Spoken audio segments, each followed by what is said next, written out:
ये संत ने कह दिया रेणुका और सुकन्या से, आपकी पूजन में, आपकी पूजा की थाली में गंगा का जल नहीं है तो शिव इस पूजन को स्वीकार नहीं करेंगे। अब तो संत कहकर चले गए। सुकन्या की बुद्धि में वो बात बैठ गई और सुकन्या मां के चरणों में प्रणाम कर कर बोली कि मुझे गंगा का जल चाहिए, मुझे गंगा का जल चाहिए। बाबा कहकर गए हैं, संत कहकर गए हैं कि जब तक गंगा का जल पूजन की थाली में नहीं होगा तब तक शिव प्रसन्न नहीं होंगे, शिव इस पूजन को स्वीकार नहीं करेंगे।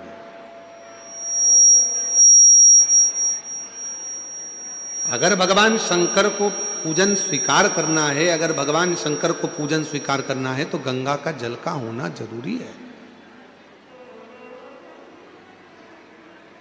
स्कंद पुराण कह रही है कि सुकन्या और रेणुका दोनों आंखों में जल भर ली। कहा एक काम करो सुकन्या, तुम गंगोत्री चली जाओ और गंगा जी के उद्गम से गंगा जी का जल लेकर आ जाओ। जाओ। सुकन्या हाथ जोड़कर बोली, मां मैं अकेली कन्या, मैं अकेली स्त्री गंगा का जल लेने के लिए कैसे जाऊंगी?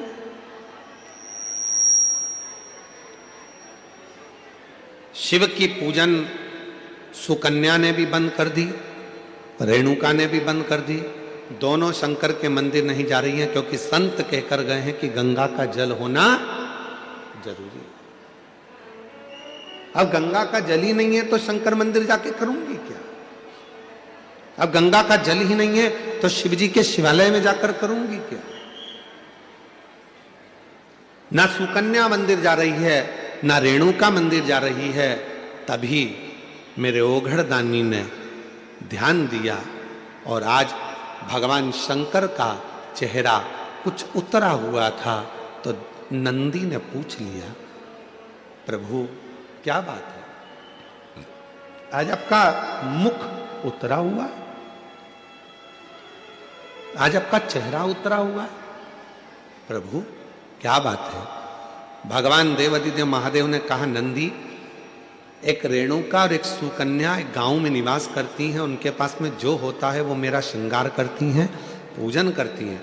एक संत भिक्षा मांगने के लिए आए थे और वो उनको ज्ञान देकर चले गए, उनको बताकर चले गए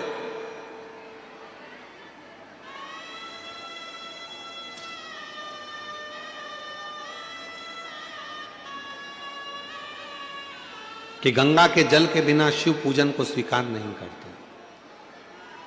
ना मां मंदिर जा रही है ना बेटी मंदिर जा रही है, दोनों विचार में लगे हैं कि गंगा का जल कहां से लेकर आए, गंगा का जल कैसे लेकर आए, दोनों विचार। और उन दोनों के जल के बिना मैं फीका हूं। तभी भगवान शिव के पास से नंदी दौड़ कर गए, आप चिंता मत करो, आपका चेहरा उतरा हुआ देखकर, मुख उतरा हुआ देखकर मुझे अच्छा नहीं लग रहा।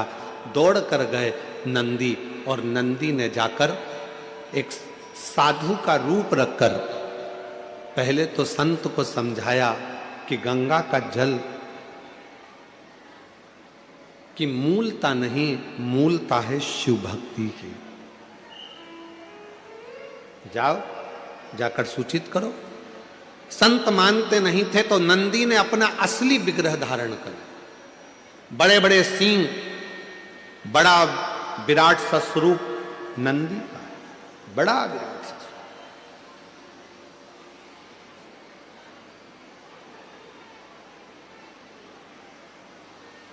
और इतना विराट स्वरूप नंदी का था, इतना विराट स्वरूप नंदी का था, नंदी जैसे ही सामने जाकर उस संत के खड़े हुए और अपनी पूंछ का एक बाल संत के ऊपर जो घुमाया, इतने में संत जमीन पर पड़ गए, हाथ जोड़कर बोले, मुझसे क्या गलती हो गई? तो नंदी ने कहा, गलती केवल एक हुई है कि वो पूजन करने वाली जिस भाव से पूजन करती थी, जैसी मंदिर जाती थी, जो जिस भाव से पूजता था उसकी पूजन तुमने बंद करा दी केवल एक गंगा के जल के लिए, कि पूजन में गंगा का जल होना जरूरी है। जाओ, नंदी ने कहा संत ए साधु, जाकर वो रेणुका और सुकन्या से जाकर कहो कि जब शंकर भगवान के ऊपर एक लोटा जल चढ़ता है, जब शिव जी के ऊपर पानी की एक बूंद गिरती है, जब शंकर भगवान के ऊपर अगर कोई साधारण जल भी चढ़ता है तो वो शंकर के ऊपर चढ़ा, और जैसे उनके शिवलिंग पर चढ़ा जटा से लगा तो वो अपने आप गंगा जल बन जाता है, अलग से गंगा जल की जरूरत नहीं पड़ती। जाओ कहो, बोलो उनको।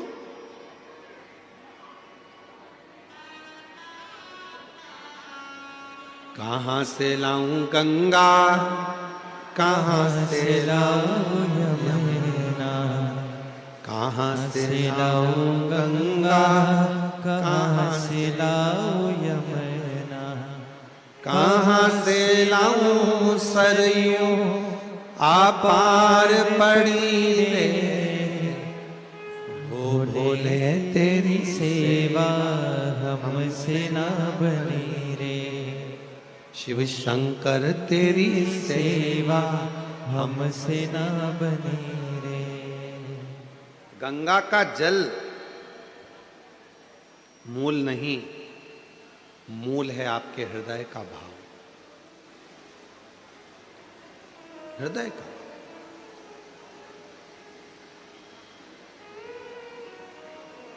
इस कथा में कई लोग गाड़ी भर भर कर पानी की बोतल लाकर बांटे, कई लोग श्रीखंड की हजारों हजार डब्बे लाकर बांटे, कोई खिचड़ी लाकर बांटा, कोई भोजन के पैकेट बनवा बनवा के हजार हजार 5-5 हजार लाकर लोगों को बांटे। और उसी बीच में कोई कोई ऐसा भी था जिसके पास में कुछ नहीं था, तो 10 रुपए की टॉफी खरीद कर उसने वो भी बांटा, कोई ने 5 रुपए का बिस्कुट खरीद कर बांटा।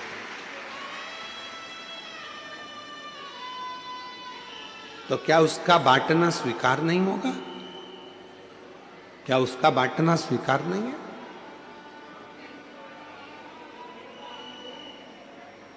एक सेठ जी हमेशा कहता था, भगवान मुझे देगा तो मैं भंडारे करूंगा, भगवान मुझे धन देगा तो मैं भंडारे करूंगा, खूब भोजन कराऊंगा, खूब भंडारे करूंगा, खूब भंडारे करूंगा, खूब भोजन कराऊंगा।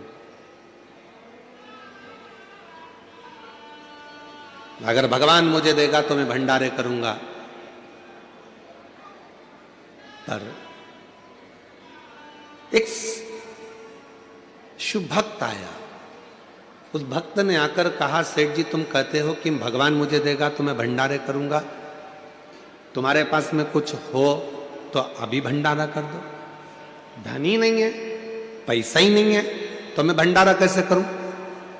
शिव भक्त ने कहा, भंडारा वो नहीं कि 10,000 लोगों को भोजन कराऊंगा तो भंडारा होगा, 50,000 लोगों को भोजन कराऊंगा तो भंडारा होगा।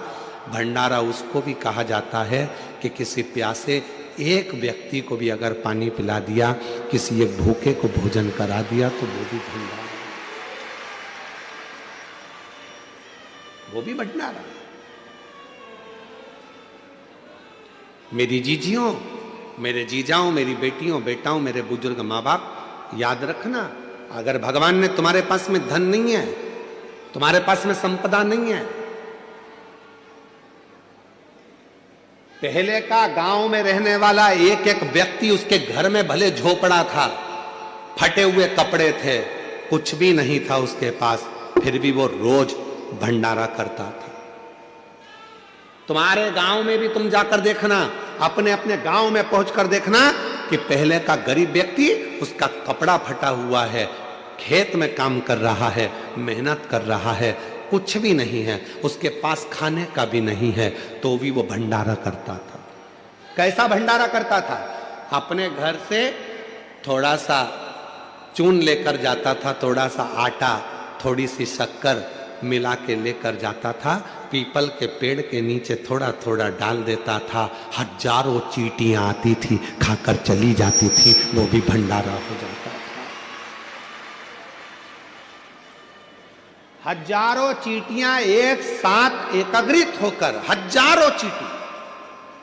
और मेरा विश्वास कहता है कि मेरी मुंबई की भी कई बहनें, मेरी मुंबई की भी कई मेरे जीजा, कई मेरी बेटियां, कई बेटा, कई मेरे बुजुर्ग माँ बाप भी ऐसा भंडारा करते होंगे। कभी कभी घर में मिठाई अगर ज़्यादा हो जाती होगी, थोड़ी सी लेकर पेड़ के नीचे चले जाते होंगे, वहाँ डाल देते होंगे, जिससे छोटी छोटी चींटियाँ आकर, चींटे आकर, जीव आकर इसको खा ले। वो भी तो भंडारा है, भंडारा उसको भी तो कहते।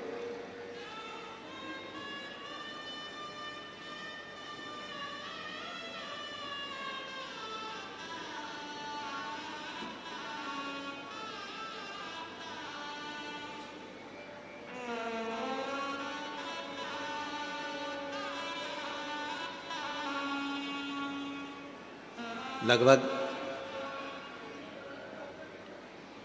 34 साल पहले एक संत से मिलना हुआ था नर्मदा जी की परिक्रमा पर।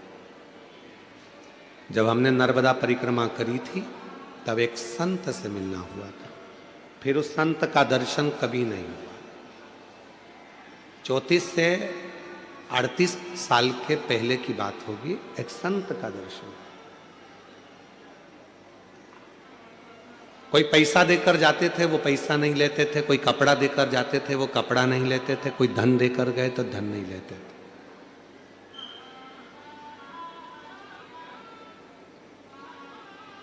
हर 4 महीने में वो भंडारा करते थे, और भंडारा धन का नहीं करते थे, भंडारा अन्न का नहीं करते थे, भंडारा भोजन का नहीं करते थे, क्योंकि ये धन अगर ले लूंगा, किसी को अगर भोजन कराऊंगा तो पैसा तो दूसरे का है, फायदा मेरा क्या होगा। तो वो भंडारा ना अन्न का करते थे, ना धन का करते थे, ना वस्त्र का, ना वैभव का करते थे। मां नर्मदा की गोद में रहते थे, शिव की भक्ति करते थे। बड़ा दुर्बल पतला सा शरीर था, और शूलपाणेश्वर क्षेत्र में उनका निवास था। शिव मंदिर में जाकर, भगवान शंकर के मंदिर में जाकर 21 बार अपने शरीर को दंड करते थे, प्रणाम करते थे, और शरीर में त्रिशूल से चोट हो जाती थी, पत्थर से चोट हो जाती थी।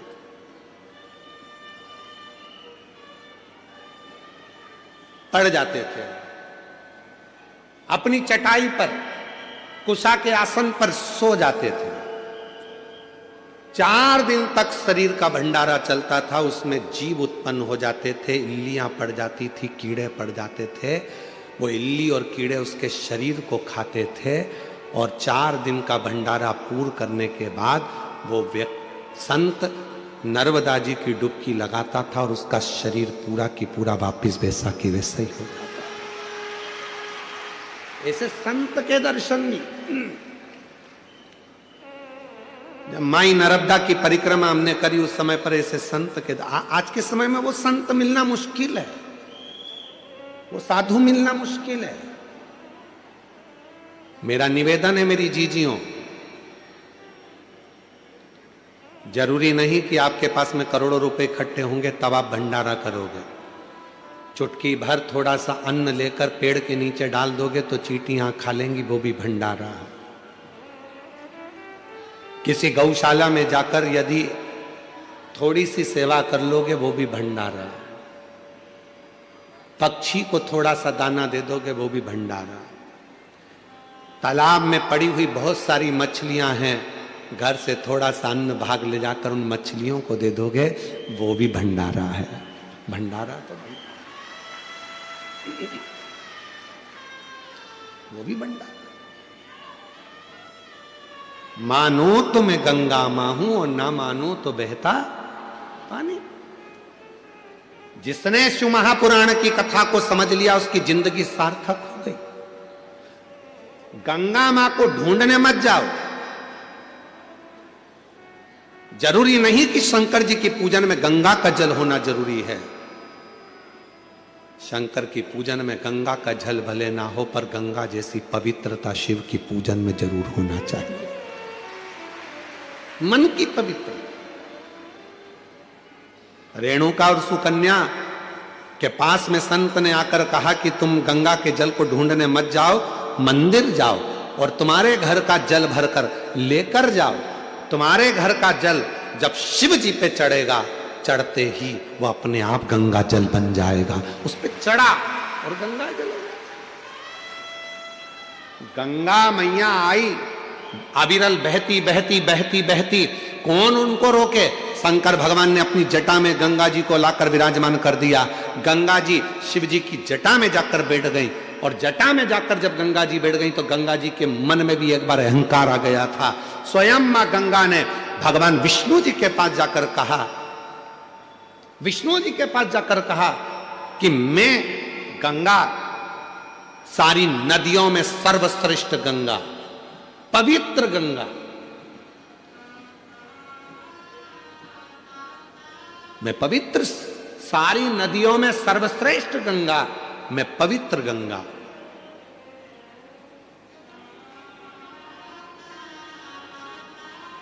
और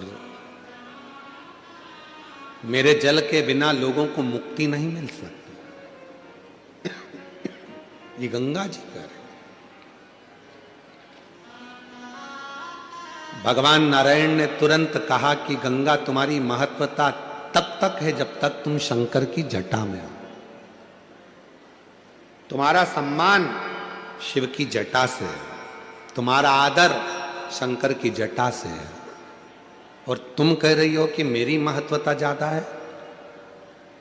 गंगा शंकर भगवान के शरीर से अगर एक साधारण पानी भी छू जाता है तो वो गंगा के जल के बराबर श्रेष्ठ हो जाता है।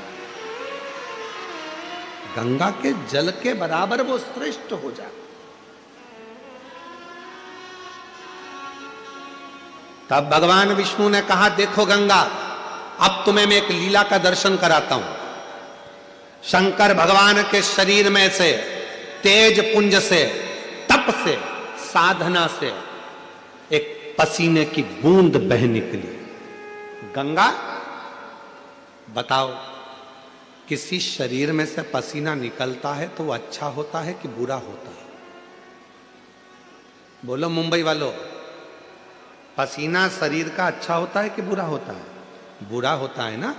ये पसीने की गंध आ रही है, पसीना है, अगर ज्यादा शरीर में पसीना आए तो कौन तुम्हारे पास में बैठे? शरीर के पसीना बदबू मारे तो कौन तुम्हारे बाजू में बैठे? गंगा तुम बताओ, शरीर का पसीना कैसा होता है? गंगा जी कहने लगी, पसीना तो अच्छा नहीं होता, शरीर का पसीना तो गंध मारता है, बदबू देता है, ये तो ठीक नहीं है।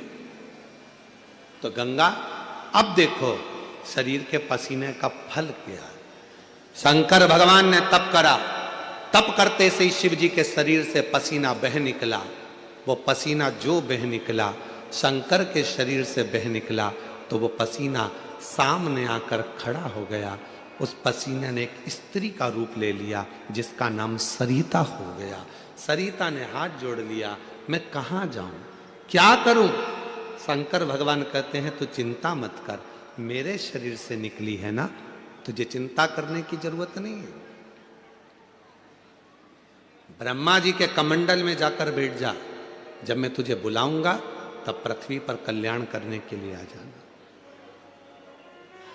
ब्रह्मा जी के कमंडल में जाकर वो सरिता बैठ गई,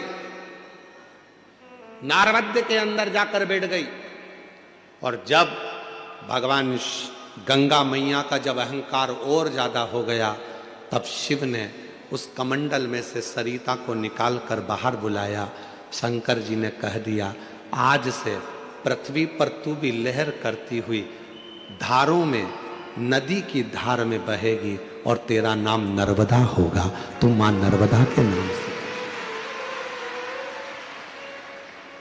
भगवान विष्णु ने कहा, गंगा जी सुनो, तुम कह रही थी कि मेरी श्रेष्ठता है, शिव का पसीना भी जल बन जाता है और वो गंगा के जल से भी श्रेष्ठ हो जाता है, ये शिव पुराण कहती है। सुनो गंगा, अभी आगे और देखिए, शंकर भगवान कहते हैं संतो, गंगा का स्नान यमुना का पान, गंगा का स्नान यमुना का पान और नर्मदा का केवल दर्शन व्यक्ति को मोक्ष दे देगा। मां नर्मदा का केवल दर्शन व्यक्ति को मोक्ष दे देता है। महाराज, गंगा का अहंकार टूट गया।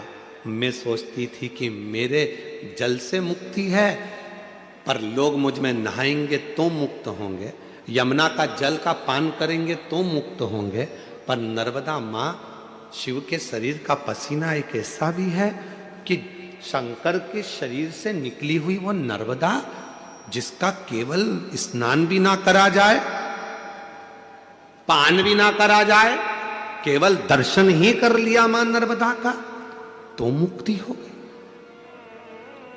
अभी तो रुको गंगा, तुम्हारा अहंकार पूरा टूटना चाहिए। गंगा, तुम्हारे कंकर शंकर नहीं मान्य होंगे। किसी नदी का कंकर शंकर मान्य नहीं होता, पर केवल एक नर्मदा नदी ऐसी है जिसका कंकर भी शंकर हो जाता है, जिसका कंकर भी शंकर हो जाता है, वो नर्मदा। नर्मदा जी की आंख से जल बहने लगा, आंख से अश्रु बहने लगा, आंख से अश्रु, नयन से जल।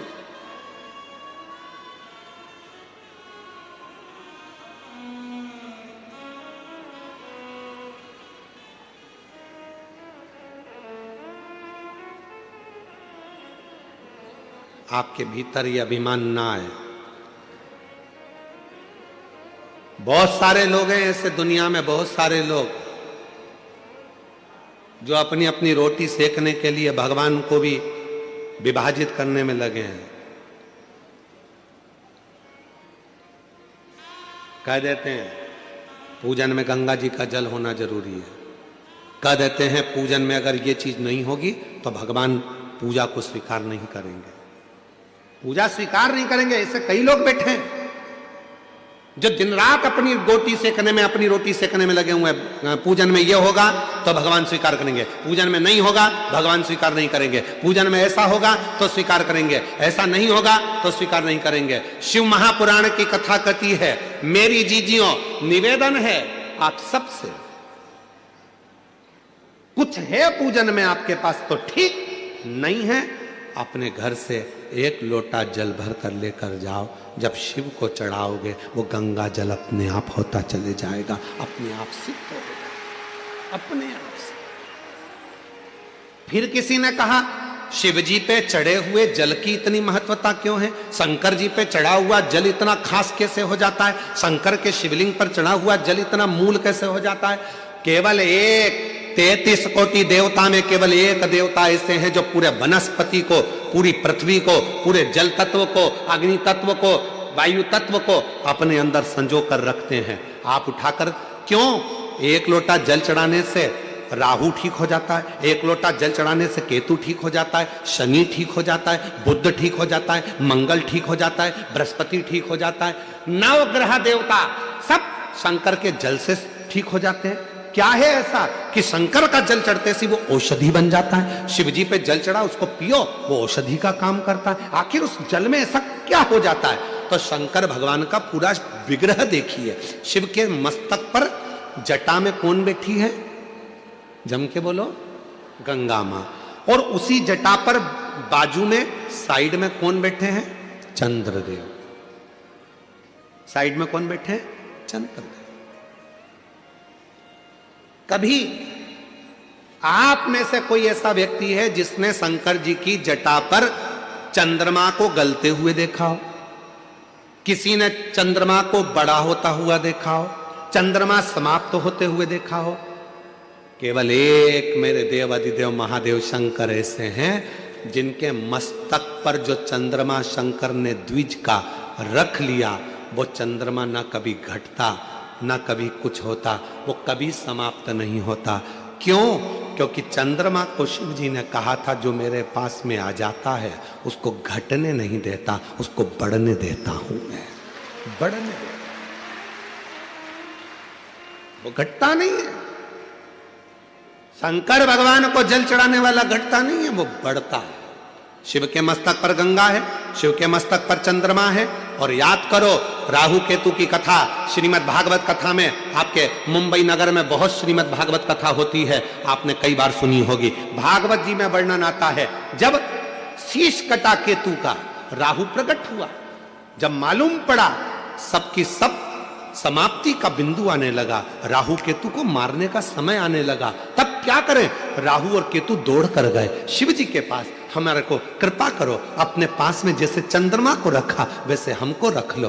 भगवान ने उस राहु केतु को भी जहां चंद्रमा को विराजमान करा, उसी के नीचे शंकर भगवान ने राहु केतु को भी विराजमान कर दिया।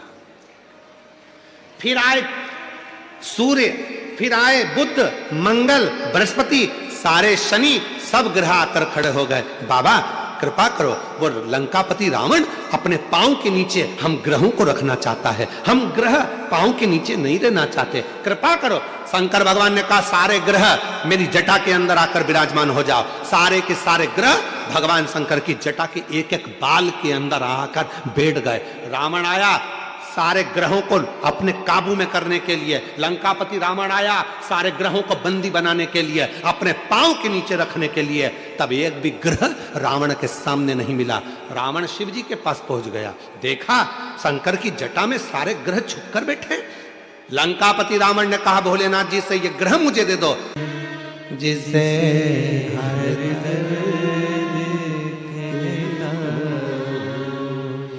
दुनिया प्रभु चुपचाप रहता हूँ, दुनिया के आगे प्रभु चुपचाप रहता हूँ। मेरा तो ही तो हमदर्द है, जिसे हर दर्द कहता हूँ। मेरा तू ही तो हमदर्द है, जिसे हर दर्द कहता हूँ। इधर भी बोल दिए, उधर भी बोल दिए, उधर भी बोल दिए, सब जगह भटक लिए, समझ ही नहीं पाए शिव पुराण को आज तक कि शिव कथा क्या कर रही है। और जो समझ गया उसको बाबा ने साथ लिया। एक पत्र है, अच्छा है, देख।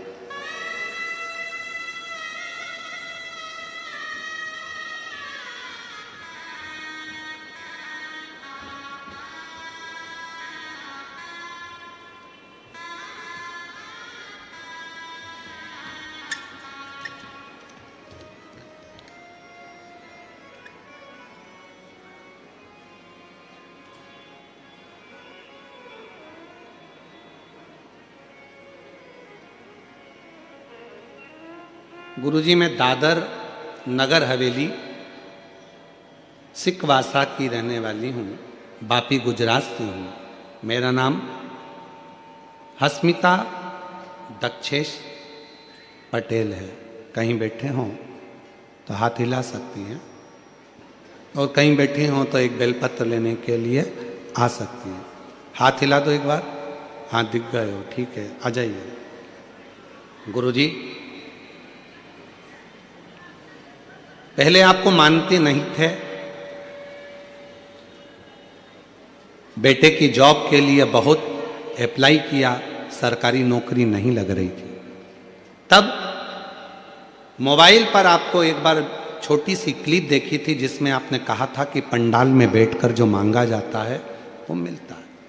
हम लोग पंढरपुर की कथा चल रही थी, और पंढरपुर की कथा चलते चलते हम बाबा की कथा में पहुँचे, बाबा की चरणों में नमन करा, वहाँ कथा सुनी 2 दिन, बाबा को प्रणाम कर कर आ गए। और बाबा की ऐसी कृपा हुई गुरुदेव कि मेरे बेटे की सरकारी नौकरी लग गई। मैं बाबा को यहाँ प्रणाम करने के लिए आया, नमन करने के लिए आया। एक पत्र और अच्छा है। मेरा नाम सोनी पाल, पति का नाम संजय पाल। स्थल मुंबई कांदीवली की रहने वाली हूँ। पशुपति व्रत और एक लोटा जल का वर्णन करूंगी। कहीं बैठी हो तो हाथ हिला सकती हैं। मेरा नाम सोनी पाल, पति का नाम संजय पाल, मुंबई कांदीवली के रहने वाले हैं। अगर कहीं बैठे हो, आप ही हैं। बच्चा आया है साथ में, आया है, ले आओ ले आओ। गुरुजी शादी के कई साल निकल गए थे, इलाज करवाया पर संतान का सुख नहीं आया। 10 साल हो गए, संतान का सुख नहीं मिला। जब 10 साल हो गए संतान का सुख नहीं मिला,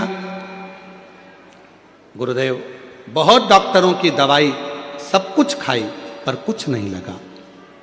7 साल तक दवा की है, संतान का सुख नहीं हुआ। फिर मैं निराश हो गई, लेकिन मैं आपको नहीं जानती थी, ना तो आपकी कथा सुनती थी। गुरुजी, मेरे पापा का नाम हरिराम, माता का नाम समता। मेरे पापा के दोस्त ने आपके बारे में कहा और आस्था पे आपके कथा सुनने को कहा। गुरुजी, फिर मैंने आस्था पे आपकी कथा सुनी तो मेरे मन में विश्वास हुआ। गुरुजी, मैं सीहोर गई और वहाँ कंकर शंकर की पूजा की और कंकर शंकर भगवान को लेकर घर आ गई। मुझे नहीं पता था गुरुजी कि सीहोर का कंकर इतना प्रबल है। गुरुजी, मैं बाबा को नमन की और मैंने पूरा भरोसा था मेरे बाबा, मेरे शिव पिता, मेरे शिव भगवान पे मुझे गर्व पूरा की पूरा पिता पर पशुपति व्रत किया और सफ़ेद आंकड़े की जड़ सफलता मिली। और बाबा की कृपा से 18 जनवरी 2025 को 10 साल के बाद मेरे घर में औलाद का सुख प्राप्त हुआ। 10 वर्ष के बाद। एक पत्र और बड़ा सुंदर,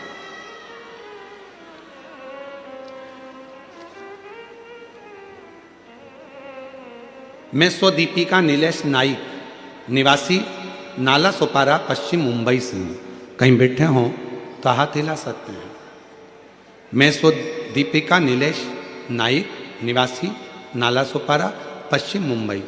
कहीं बैठे हों हाथ हिला सकते हैं, और अगर आए हों तो बेलपत्र लेने के लिए आ सकते हैं। गुरुदेव, कई वर्ष संतान का सुख नहीं हुआ। 1 साल, 2 साल, 3 साल, 4 साल, 5 साल, 6 साल, 7 साल, 8 साल, 10 साल तक ऐसे निकलते चले गए, औलाद नहीं। तब मेरी सासू माँ अमरावती में रहती हैं, उन्होंने मुझे शिव महापुराण के बारे में बताया और हमने कथा सुनना प्रारंभ करा।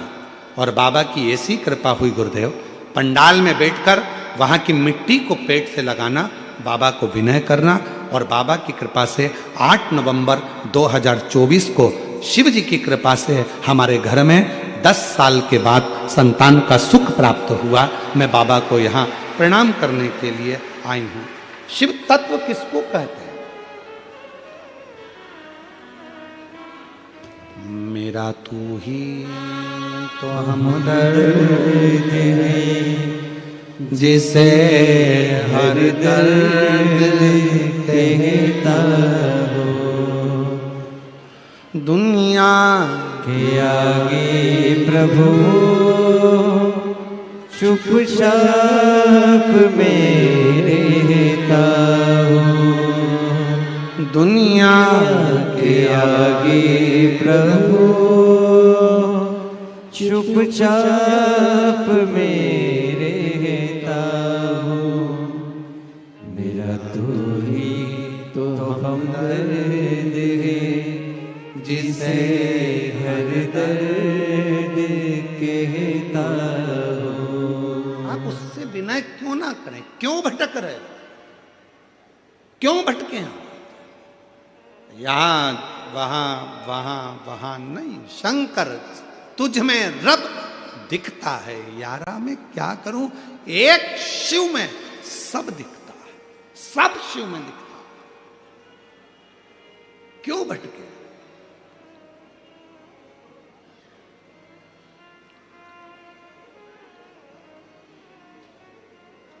कई माताओं की आदत रहती, मंदिर में दिया लगाती हैं तो विचार करती हैं गणेश जी बैठे हैं, उनको तो घुमाया ही नहीं। फिर इधर भी बैठे हैं, इनको तो घुमाया ही नहीं। इधर बैठे हैं, इनको तो घुमाया ही नहीं। कई कई घरों में तो चाबी के किरिंग में भी अगर भगवान है तो उसको भी पूजन में रखे, उनको तो नहलाया ही नहीं, उनको भी रखते हैं, उनका भी स्नान कर। मतलब अभी भी भेद है तुम में कि सब देवता अलग है। बस एक ही जगह पर तुम ये देखते हो कि भगवान को हमने अलग अलग अलग अलग सबको चंदन लगा रही है, सबको सबको सबको, चावल भी सबको लगा रही है, आरती भी सबकी कर रही है।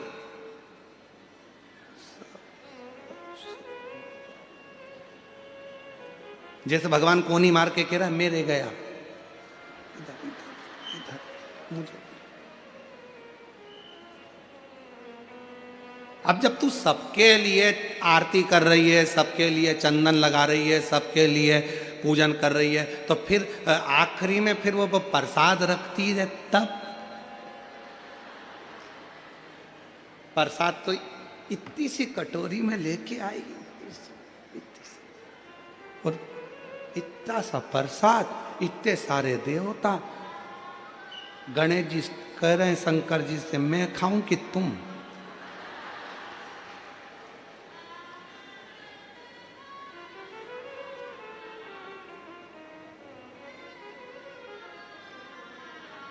इतना छोटा सा मंदिर है, सब बैठे हैं उसमें, सब। और गई तीरथ करने के लिए तो वहां से और ले आई, चलो और चलो। सारा मंदिर में देवता ही देवता, देवता ही देवता, देवता ही देवता, देवता ही देवता इकट्ठा बैठा। उसी मंदिर में पानी का लोटा, उसी में कटोरी में प्रसाद, उसी में भगवान बैठे सब कपड़ा पहन पहन के, और मालूम पड़े वो छोटा सा पानी का लोटा लुढ़क गया, सब गीला हो गया। अब गणेश जी कह रहे भोलेनाथ जी से, गीले हो गए पिताजी। पिताजी बोले बेटा अब तो गई आरती करके, कल आएगी। अब ऐसे ही बैठना है ठंड में, कहा मतलब हृदय से, दिल से वही दिखे जो तुम्हारे घर में भगवान बैठे हैं, चाहे लड्डू गोपाल जी हो, शंकर जी हो, राम जी हो, कृष्ण जी हो, राधा रानी हो, चाहे देवी जी हो, चाहे दत्त हो, चाहे हरि विठ्ठल हो, सब में उसी का एक स्वरूप, उसी का एक स्वरूप, कोई अलग नहीं।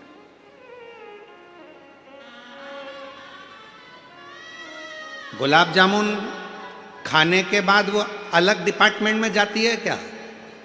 जम के तो बोलो। खोपरा पाक, चाउमीन, भेलपुरी, पिज्जा, नहीं हो सकता पेट में अलग अलग डिपार्टमेंट हो, जैसे तुम्हारे घर में फ्रिज में अलग अलग जालियां होती हैं, यहाँ पे दूध रख दो, यहाँ सब्जी रख दो, यहाँ ये रख दो, तो पेट में हो सकता है अलग अलग डिपार्टमेंट हो कि पिज्जा इधर ही जाएगा, पानी पतासा इधर जाएगा, छम्मक लड्डू इधर जाएगा, भेलपुरी इधर जाएगी। नहीं, गुलाब जामुन खाओगे तो भी अंदर ही जाएगा, खोपरा पाक खाओगे तो भी अंदर ही जाएगा, भेल खाओगे तो भी अंदर ही जाएगा, पिज़्ज़ा खाओगे तो भी अंदर ही जाएगा। चाहे राम कह लो, चाहे कृष्ण कह लो, चाहे शिव कह लो, चाहे दत्त कह लो, आखिरी में वहीं जाएगा, आखिरी में वहीं जाना, वही एक ही है, एक ही,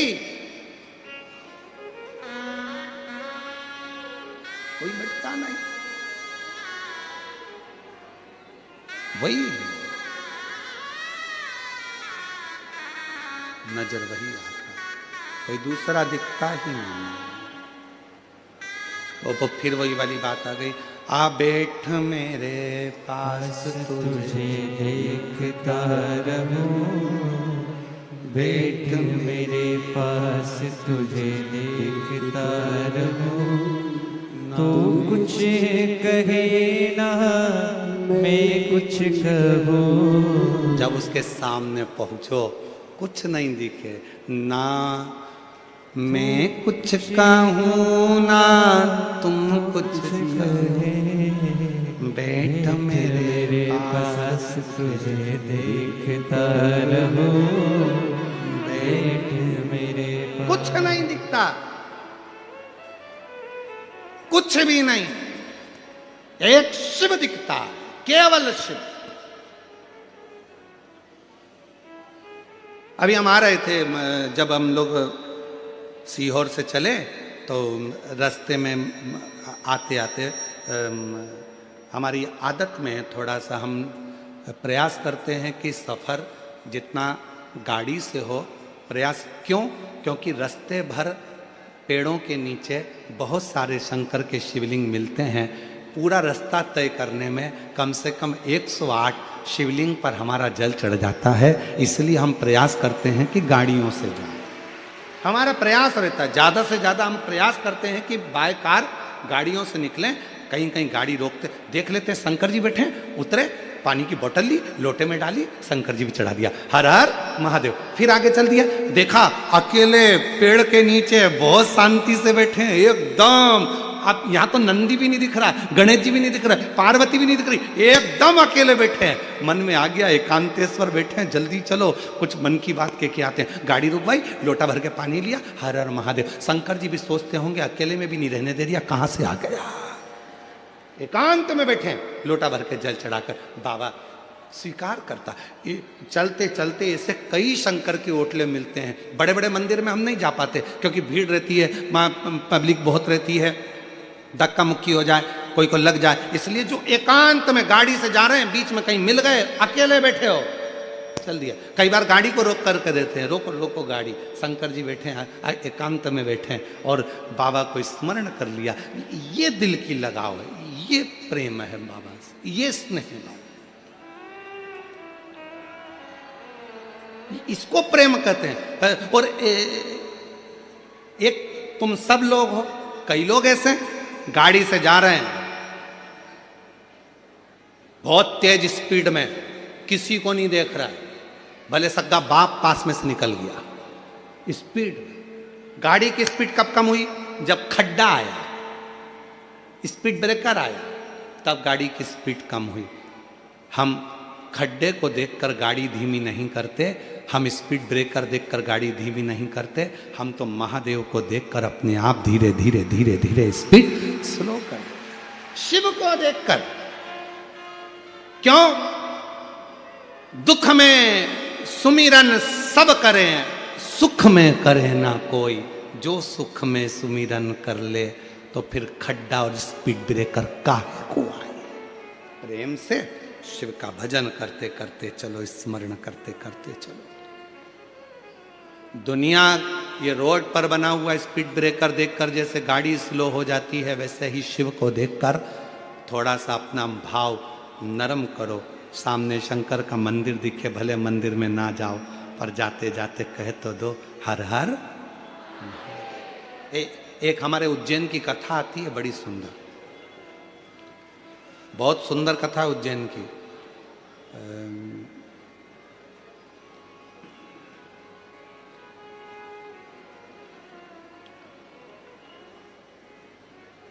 एक शंकर जी का बड़ा भक्त था, खूब भांग घोट के पी लेता था उज्जैनी में, खूब जोरदार। उसका नियम था, शंकर जी के मंदिर में जाकर शंकर जी को हर हर महादेव कहता था और जम के चिल्लाता था, भोलेनाथ मैं आ गया, हर हर। मंदिर में कह देता था। आज क्या हुआ, भांग इतनी चढ़ गई, इतनी चढ़ गई, इतनी चढ़ गई कि जाना था इस गली में, पहुंच गया उस गली में। और उस गली में पहुंचा तो वहां शंकर जी का मंदिर नहीं था, गणेश जी का मंदिर था। वहां पहुंच गया, उसने जो आंख खोलकर देखा भांग के नशे में धुत, और जो आंख खोलकर देखा तो गणेश जी बैठे थे। तो गणेश जी से बोला, पिताजी कहाँ हैं तुम्हारे? गणेश जी कोई जवाब ना दिए, फिर भी खूब भांग के नशे में। तो हाथ जोड़कर बोला, पिताजी को बोल देना मैं आया था, हर हर महादेव। वो चला गया, चला गया। शंकर भगवान पार्वती जी के पास बैठकर इतने मुस्कुराए, पार्वती ये भक्त भी बड़ा गजब का है, मैं नहीं दिखा तो छोरे को बोलकर चले गया, पिताजी को बोल देना मैं आया। कभी मौका लग जाए अपनी जिंदगी में, कभी मौका लग जाए, कभी तुम्हारी जिंदगी में मौका लग जाए, सिद्धि विनायक गणेश जी का दर्शन करने के लिए जाओ, दगड़ू गणेश का दर्शन करने के लिए जाओ, अष्ट विनायक का दर्शन करने के लिए जाओ, उनके मंदिर में एक बार आवाज लगा कर कह देना हर हर महादेव। सबसे ज्यादा खुश होंगे मेरे गणेश जी महाराज, आज तो मेरे पिता का आशिक आया है, आज मेरे पिता को चाहने वाला आया है, और पिता का प्रेमी मेरा भी प्रेमी। कभी हरि विठ्ठल का दर्शन करने के लिए पंढरपुर में जाओ, क्योंकि भारत की भूमि पर केवल एक भगवान नारायण का मंदिर ऐसा है, पूरी भारत की भूमि में क्या पूरे विश्व में केवल भगवान पांडुरंगा हरि विठ्ठल का मंदिर ऐसा है जिसमें भगवान विष्णु के सिर पर शंकर का शिवलिंग है, वो पूरी दुनिया में एक हरि विठ्ठल में, केवल पांडुरंगा हरि विठ्ठल। इसलिए पंढरपुर में दर्शन करने जाओ, विठ्ठल विठ्ठल विठ्ठल विठ्ठल विठ्ठल विठ्ठल के साथ में एक आवाज और होना चाहिए, हर हर महादेव। तो हरि विठ्ठल प्रसन्न हो जाते हैं। मेरे मस्तक पर जो शिव बैठे हैं उसको देखकर आवाज लगा रहा है, हरि विठ्ठल और हर दोनों प्रसन्न हो जाते हैं, दोनों आनंद में डूब जाते हैं। वो लिया, वो शिव तत्व है, वो शंकर है, वो ओघड़दानी, वो शंभु।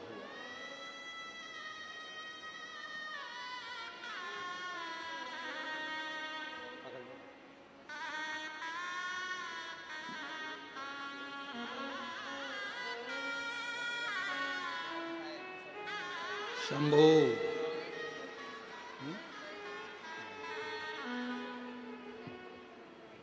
10 वर्ष तक संतान का सुख नहीं आया और बाबा की कृपा से हुआ है। एक बार जोरदार ताली बजाओ, बड़े भाव से आनंद से। शंभू उड़ जाओ,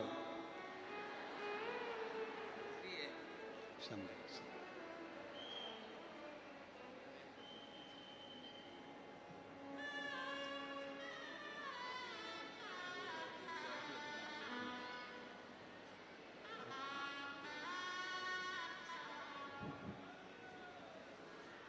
और तेरी कृपा का क्या भरोसा, सब किस पर हो जाए, जरा सी हम पर कर दो, जरा सी हम पर कर दो।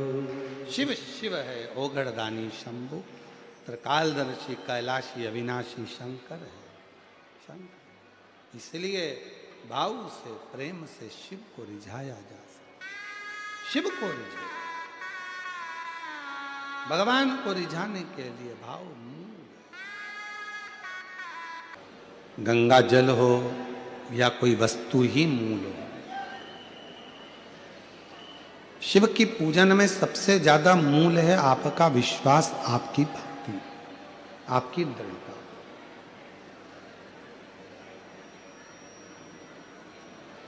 और वो भी केवल भाव का, श्रद्धा का।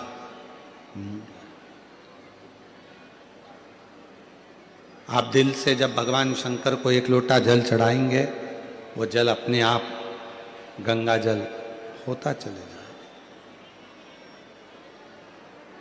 अपने आप।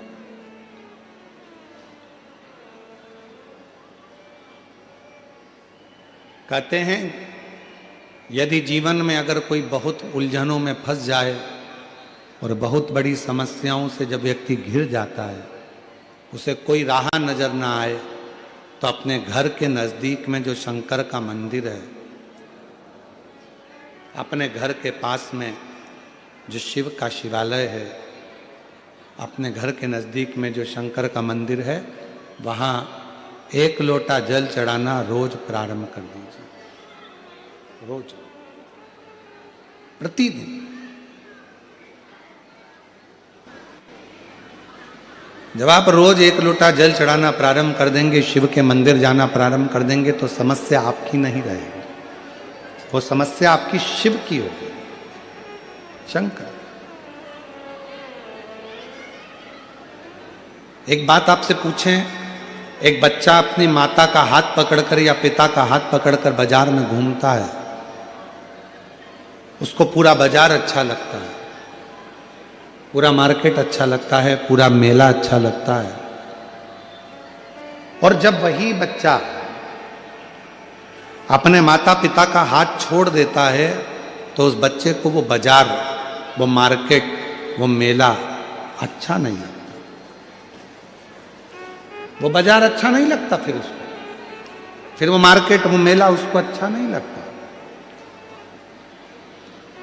वो मेला, वो बाजार कब तक अच्छा लगेगा? जब तक वो बच्चा अपने माँ बाप का हाथ पकड़ा हुआ है तो वो मेला उसको पूरा अच्छा लगेगा। और उस मेले में उसको गुड़िया भी मिलेगी, गुड्डा भी मिलेगा, उसको खिलौना भी मिलेगा, टॉफी भी मिलेगी, आइसक्रीम भी मिलेगी। क्यों?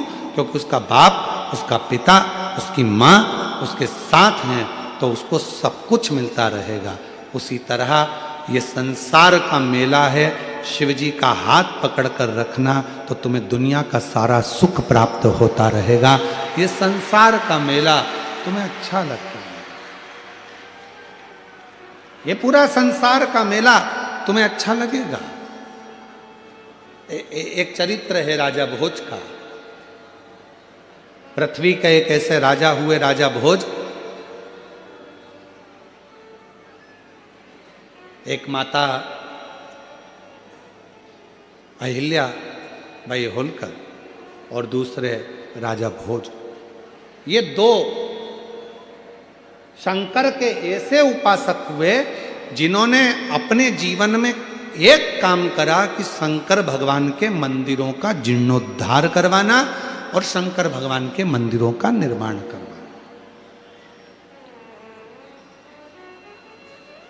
मां अहिल्याबाई होलकर जी ने भी शिव मंदिरों के बहुत निर्माण करवाए, बहुत।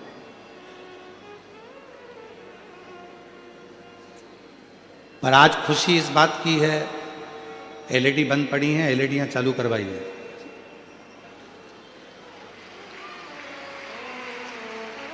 बीच वाले पंडाल की एलईडियां बंद हैं। आज सबसे ज्यादा खुशी, सबसे ज्यादा प्रसन्नता इस बात की भी होती है कि मां अहिल्याबाई होलकर जी ने जिन मंदिरों का निर्माण करवाया, जिन मंदिरों को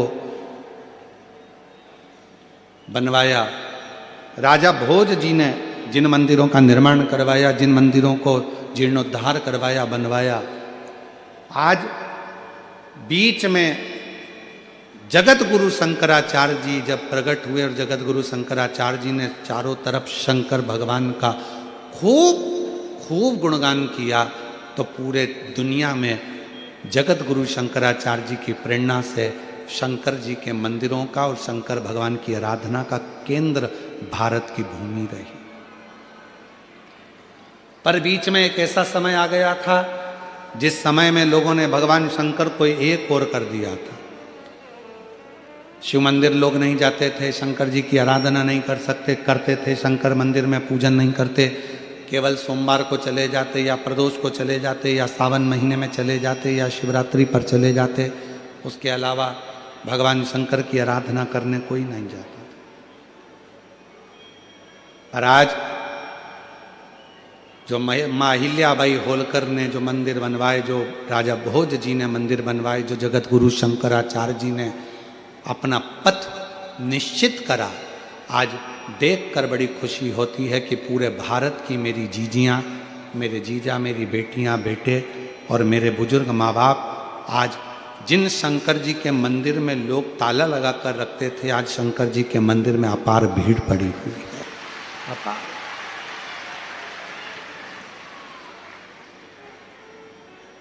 भीड़ पड़ी। शिव मंदिर तक लोगों ने जाना प्रारंभ किया और आज लोगों का दुख अपने आप मिटना धीरे धीरे प्रारंभ हुआ। क्यों?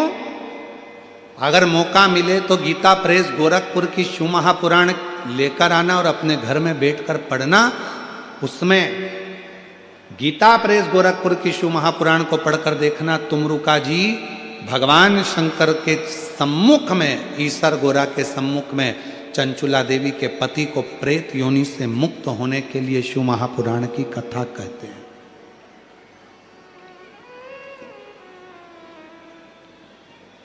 और जब शिव महापुराण की पोथी पूरी होती है,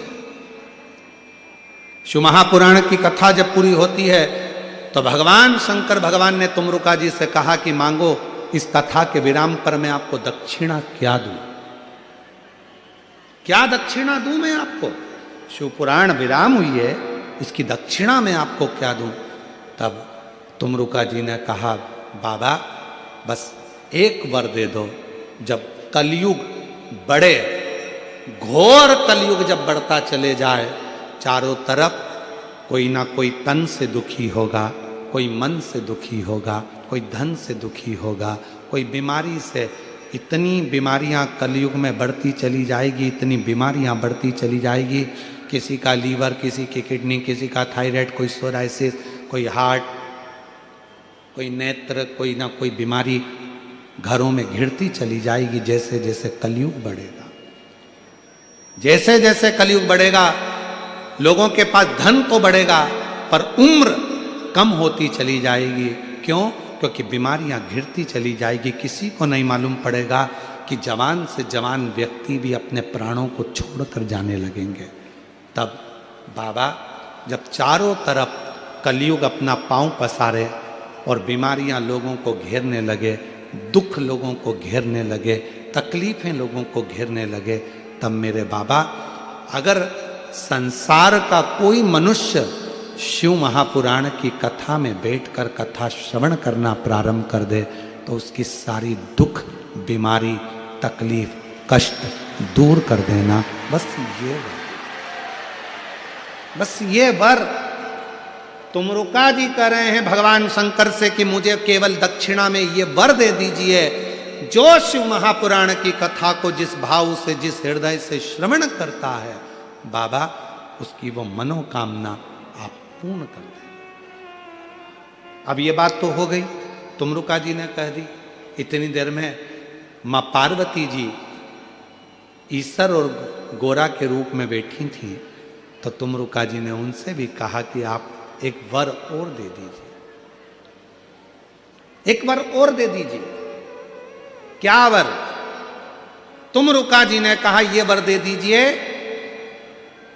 कोई कन्या, कोई स्त्री, कोई नारी जिस भाव से कथा को सुनती है, मान लो वो अखंड सौभाग्यवती होकर कथा सुने तो भी वो अपने पति के लोक को जाए, और मान लो कोई बेधव्य हो गई, पति चला भी गया, या किसी की जिंदगी में कोई कुंवारा भी रह गई और उसका विवाह नहीं हुआ, तो भी अगर वो शिव महापुराण की कथा श्रवण कर ले तो उसको अपने पति और पिता शिवलोक की प्राप्ति हो, वो भटके नहीं और उसका कल्याण हो। ये शिव कथा। इसीलिए कलिकाल में शिव महापुराण की कथा की मूलता है।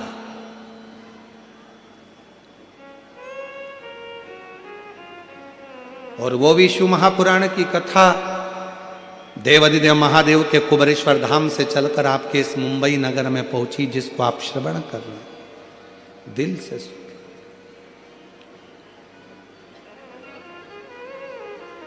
शंकर भगवान ने कहा, तुमरुका जी, तुम्हारे मुख से सुनी हुई शिव पुराण की कथा चंचुला देवी के पति को मुक्ति देती है।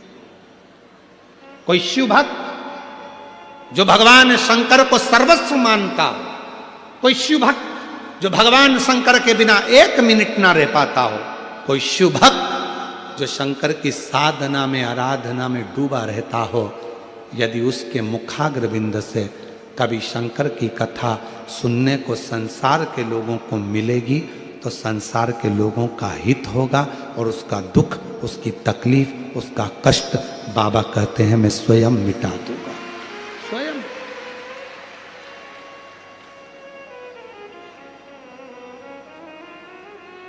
फिर निवेदन करें, भीड़ बढ़ाने के लिए कभी शिव महापुराण की कथा में मत जाओ। बहुत सारी कथाएं हैं जहां लोगों को भीड़ बढ़ाने का शौक होता होगा, बहुत कथाएं लोगों को बहुत शौक है भीड़ बढ़ाने का। शिव महापुराण भीड़ बढ़ाने के लिए मत आना, शिव महापुराण में भाव बढ़ाने के लिए आना कि मुझे शंकर को पाना है, ये मेरे अंदर का भाव। भीड़ बढ़ाने के लिए नहीं। भीड़ देख देख के तो मुंबई वाले टेंशन में है।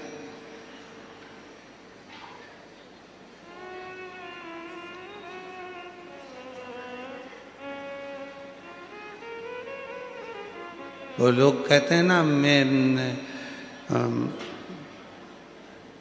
तेरे घर आऊंगा छप्पर फाड़ के, या पर्दा फाड़ के आए हैं लोग।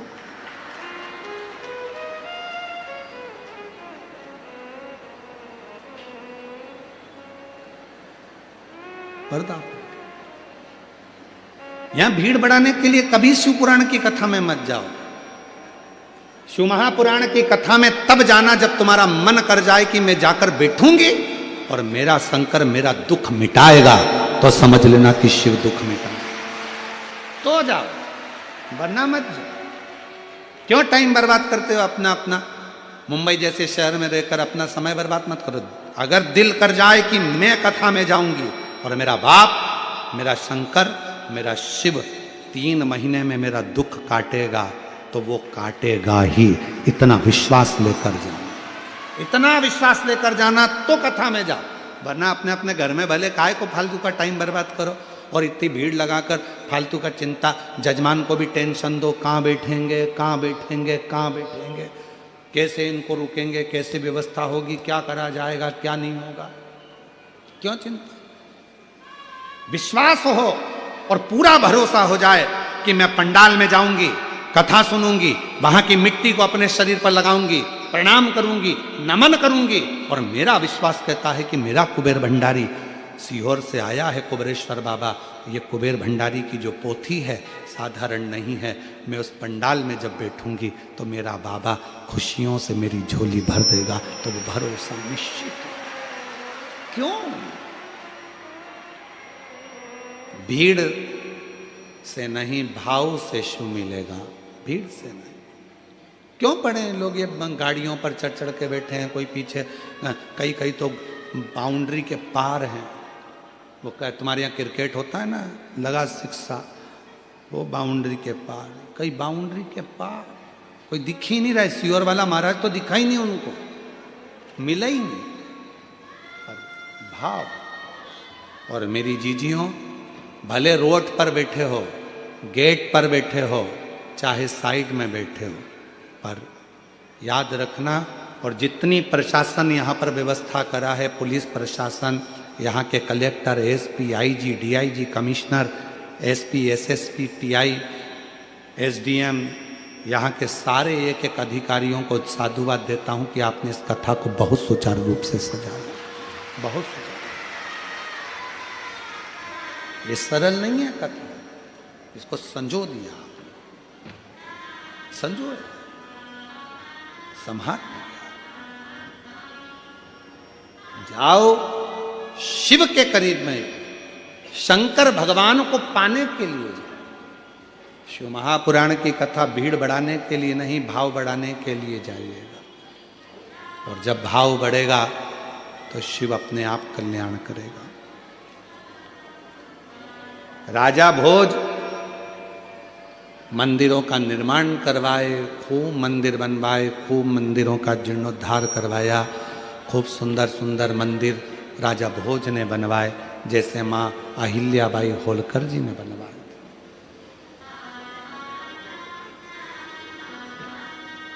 जैसे माँ अहिल्याबाई होलकर जी ने मंदिरों का निर्माण करवाया, जैसे माँ अहिल्याबाई ने मंदिरों का जीर्णोद्धार करवाया, ऐसे मंदिरों का निर्माण राजा भोज जी ने भी करवाया। राजा भोज।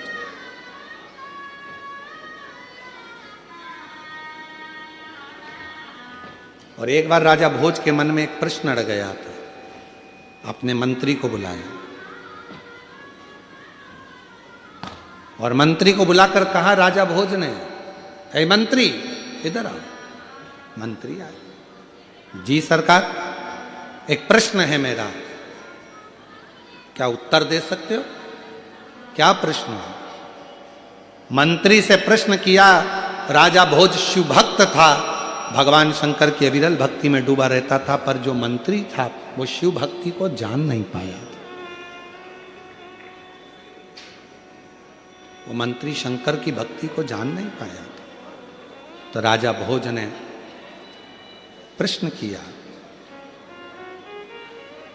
पूरी दुनिया में एक कुआं ऐसा है जिस कुएं में अगर कोई गिर जाए तो उससे बाहर निकल नहीं पाता।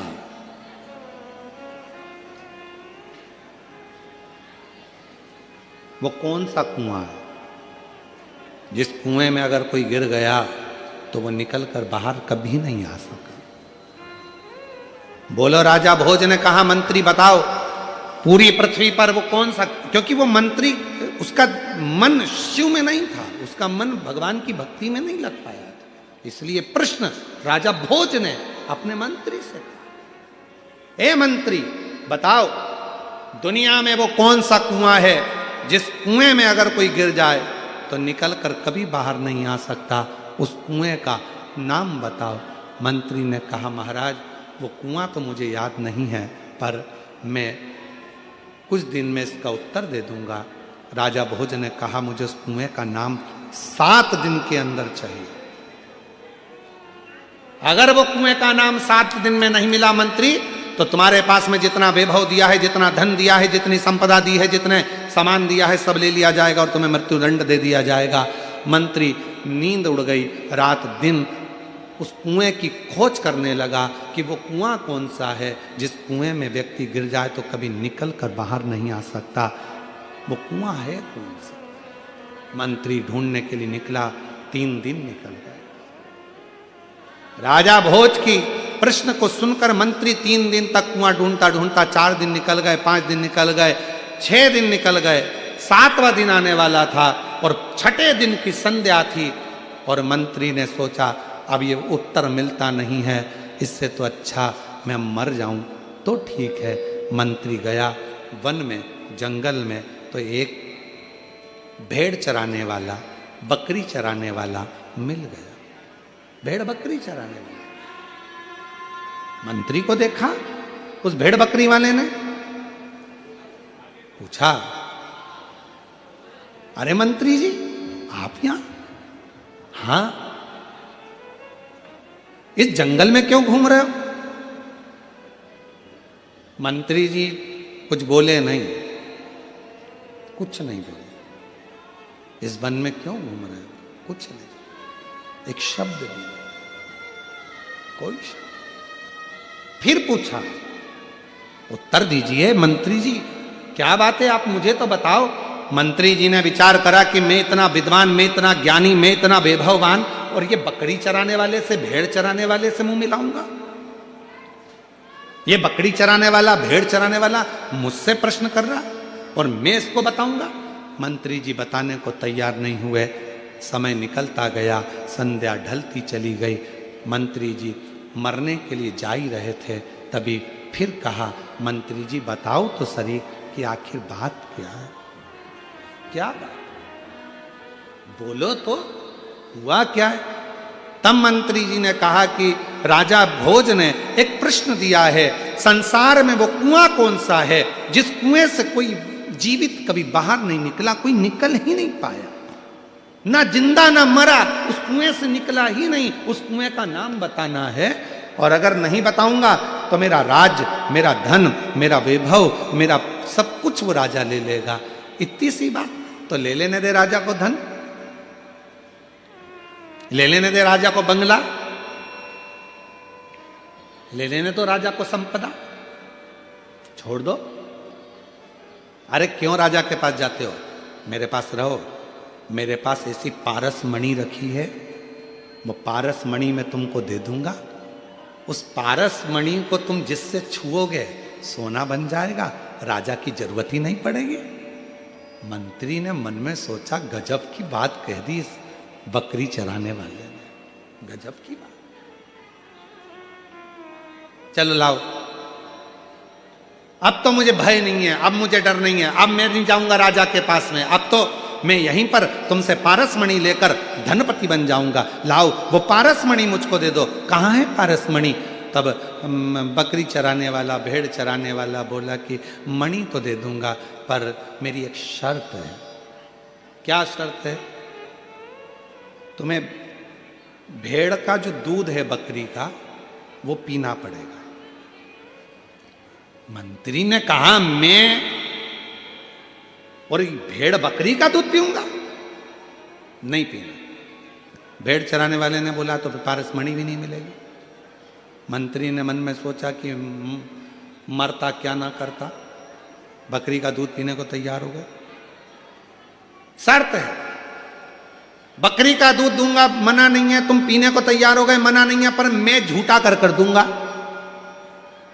इतने में तो मंत्री ने कहा, तेरा बकरी चराने वाले का, भेड़ चराने वाले का झूठा दूध पीऊंगा? मैं नहीं पीता, मत ले पारसमणि। ठीक है, मैं बकरी का दूध तेरा झूठा पी लूंगा, तैयार। पर मैं बकरी का दूध दूंगा, झूठा दूंगा, तुझे पीना पड़ेगा, पर मैं उसको बर्तन में नहीं दूंगा। ये सामने जो हड्डी का टुकड़ा पड़ा हुआ है, मनुष्य की खोपड़ी पड़ी हुई है, इस खोपड़ी की हड्डी में डालकर वो दूध दूंगा, पीना पड़ेगा। मना कर दिया, मैं नहीं पी सकता ऐसा दूध, मत पी, पारसमणि नहीं मिलेगी। आखिरी में उसने कहा, ठीक है, मैं हड्डी में दूध डालकर पी लूंगा, तू दे दे। तब जैसे ही हड्डी में दूध दिया, मंत्री पीने ही वाला था,